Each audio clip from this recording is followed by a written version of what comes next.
Hi, how you doing? Oh, just getting ready to do another beer. This one's going to be along the lines of a Southern Tier IPA kind of thing. It's got quite a grain bill, 13 pounds, a 2-row. Wow. That's what they gave me. That's what they said. So I'm gonna follow it. And there's some what else is in it? Some Cara Aroma, some Cara Foam, and some Crystal 60. And then there's a whole crap load of hops that are going in additions. The IBU is around 60 something. So it's a big beer. There's a lot of hops, but there's going to be a lot of malt too to balance that out. So yeah, I'm just crushing them right now. I'm using my little Corona thing, and it takes a little while. You know, it's not that bad. People think they see that and they go, "Oh my God," you know, that must be a pain in the ass. But it takes about 20 minutes to half an hour really to do the whole grain bill in that. And I like the crush. I like the results. Let's just take a quick look to see what I've got done so far. See if it'll focus on that. Yeah, you know, I'm liking the way it does it. Takes a little adjustment at first, but there's no whole grain. There's no whole kernels in there. It's a little dusty. Whoops! Don't you love spilling it? It's a little dusty, but I like the crush. I think that is you know, a good consistency. So some people may you know, differ on that, but it's how I did it last time, and it worked out well. And my mash tun, it's got the pipe with the slits, not the mesh that you get out of a sink.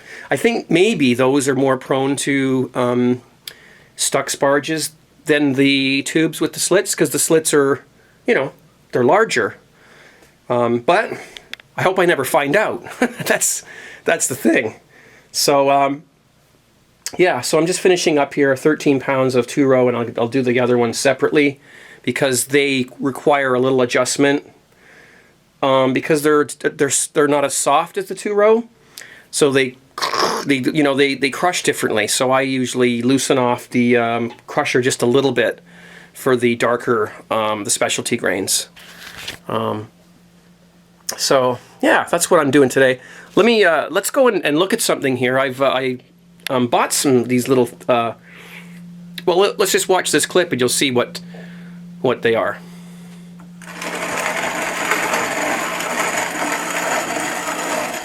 I picked these handy bags up here. They're called Wine on Tap. Now, there's the bag they came in, and what they are, they're these plastic bags, food safe, alcohol safe, and they're sanitized. As you can see, there's a vacuum in there. They've got a little tap there, and what you do is you get a box. You see what I've done here, and the box that the wine kit came in, and you basically fill the bag. You take this nozzle off here, see, like what I've done here, see, and then you fill the bag with wine, which is what I've got in there. You see the wine, the white wine, and you put a hole in the box and you bring it down through there. I'm not going to do it because I haven't got a glass under here, but when you press that red button, you get wine.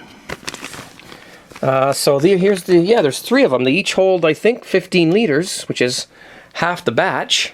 As you can see, I've done the first half in here, and it just saves you from bottling. So I've got another box down here. See, I've cut the hole in there. I'm just going to put the bag inside there, put it on its side like that, fill it up with wine, put the little nozzle on it.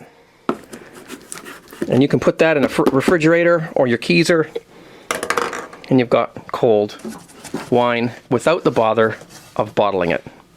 Okay, so the entire batch of wine, 23 liters, is in 2 of these boxes with the bags inside. It takes up a lot less space than a bunch of wine bottles. And really, you know what? If you're not taking the wine anywhere or giving it to anybody, who cares what it's in? These are airtight and they work. Let's see here.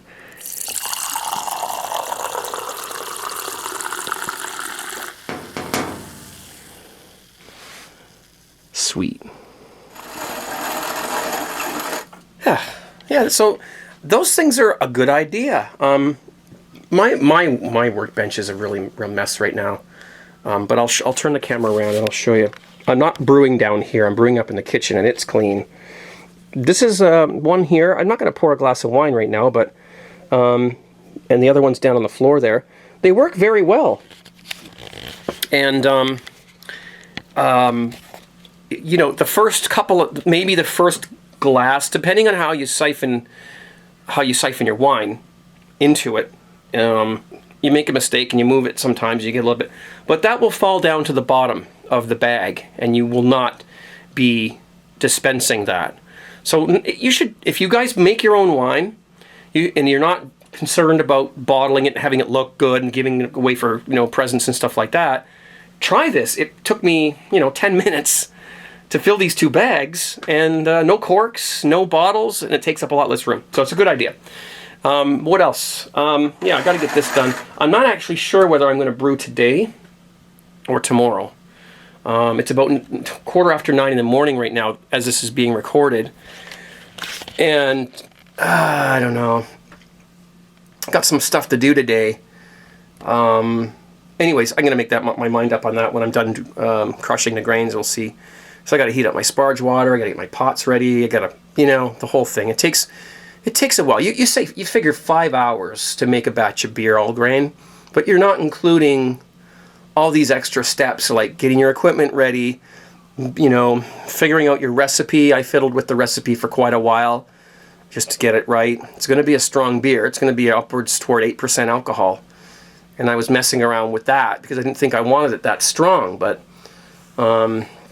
I guess because there's so much hops in it, you want there to be a lot of grain. It's just all around big beer. There's that, and then there's, you know, the whole heating up, cooling down, waiting for temperature changes. And then there's, of course, there's the sparge, and then there's the cleanup afterwards. It takes, you know, it's not a time-saving thing at all. But it's worth it. It's fun, and I'm having a ball. Even doing this, I don't mind. So I got other things going on here too. Let's take a look over here. We got a Cooper's. See, I think you saw this in my last Homebrew Wednesday. It's upside down because you have to open these cans upside down. Some people, I'm telling you, somebody commented on one of my, you know, the very early easy homebrewing videos that I did where I was in the kitchen with that big bum sweatshirt on. If you saw those, somebody goes, like in the comments section, if you read down far enough, I don't know where it is, it's probably way down there by now. They're like, why does he flip, what an idiot, why does he flip the can upside down? Why does it have to be upside down so you can open it? Well, in case that guy's ever watching this again, the tops of the cans you can't open. You see, it's different. You can't use a can opener on that. You have to flip it upside down to open it. People just, they say things before they know what they're talking about, you know? But that's a Cooper's lager. Now, it's just a standard Cooper's lager. You don't actually have to lager it, although you could. And I have done, and it actually worked out quite nice. But you don't have to with these, and they tried to make them as easy as possible for people just starting out. But anyway, it's fermenting quite nicely in this Cooper's DIY fermenter. You can see some crowds in there. It got all the way up to here, now it's back down again. It's quite foamy. Sort of see through the, I don't know if you can see through the top there, but it's quite, there's a lot of condensation there. But that's, you know, an easy thing. Pull that off in about half an hour, start to finish. This, on the other hand, a little more involved. I don't have to do it. I chose. No one's making me do this. I chose to, and I think it's great. So, and one more thing. I'm drinking right now. It's a Brew Canada Canadian Red beer. It's from an extract beer kit. It's by Brew Canada. It's I used the can. I used 500 grams of dextrose, 500 grams of dry malt extract, and I used 250 grams of maltodextrin. And last Friday during my live broadcast, I was complaining how bad it tasted and how I'll never do the Brew Canada kits again and that. But you know what? It's now almost a week later, and I have to tell you, it's pretty good.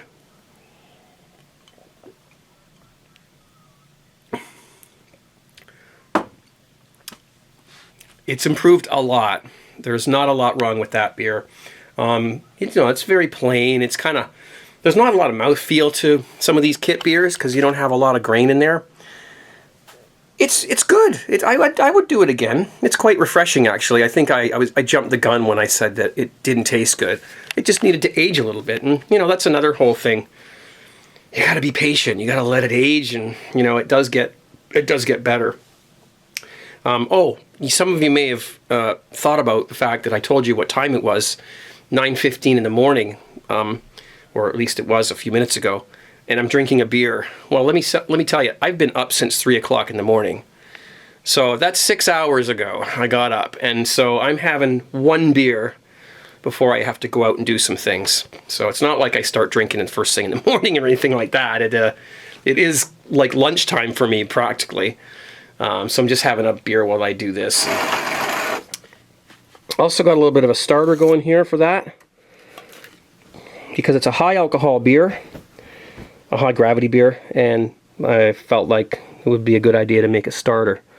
So I think it's probably finished. I should probably put a stopper, an airlock or something on that just to keep it, get anything getting in there. But now there was a bit of a conversation about this the other week when I did my first the first all grain I did. I was talking about the starter and the dry yeast I used to make the starter.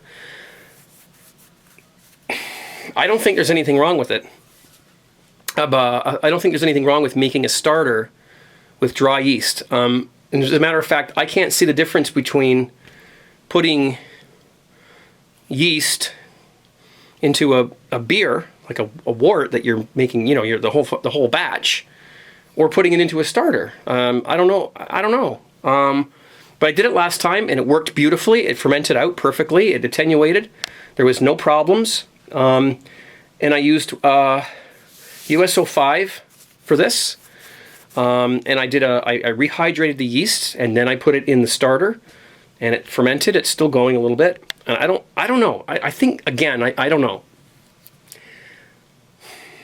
I don't see why you can't or shouldn't make a starter using dry yeast. It saves you money for one thing, because if I didn't use a starter, I'd have to put twice as much yeast in the batch, probably, just because it is a high alcohol or a high gravity beer. I don't know. Brewlore, I don't know. I did it last time. It worked. It's yeast. It's got itself nice and set up in there. Lots of cell count, and I don't know why people think that you can't make a starter or shouldn't make one out of dry yeast. You can comment down below why you shouldn't. I did it. It worked. There was no problem at all. The beer turned out great. The yeast didn't mind. So I don't think it's a problem. I don't know. It's been said by one of our, big brewing gurus that if you use dry yeast, you don't know what you're doing. So I guess there you go. There you have it. I guess a lot of us don't know what we're doing.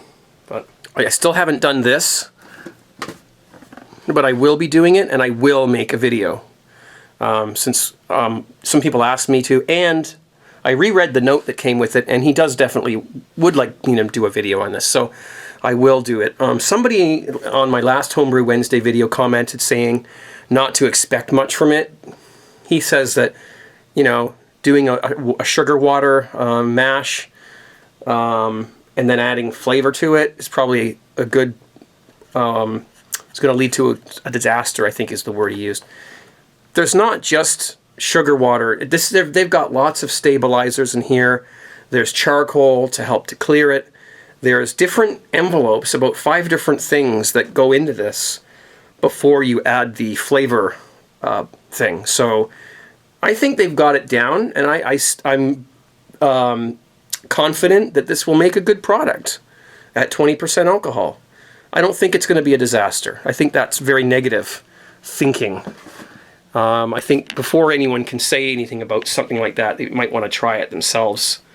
And if it's a disaster, then they can say, yeah, I tried it, it didn't work. But not just off the top of their head. That's not fair. So we're going to do a video on that, and I'll be posting it on YouTube as well. We'll see how that turns out. It will be a several part video, obviously, because there's different stages at different times of the month that it takes to make it. But I'll do all those, and I'll post them as they come up, and then later on I'll just join them all together and repost it as one long video. Anyways, I'm out. Gotta get this done and get on with the rest of my day. So you guys take care, be safe out there, and enjoy the fruits of your labor. Make beer.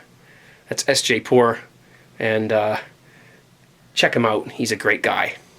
All right, and he invented the Brew Wednesday concept, by the way. So give the guy credit where credit's due. I'm out. Cheers, guys. Take care.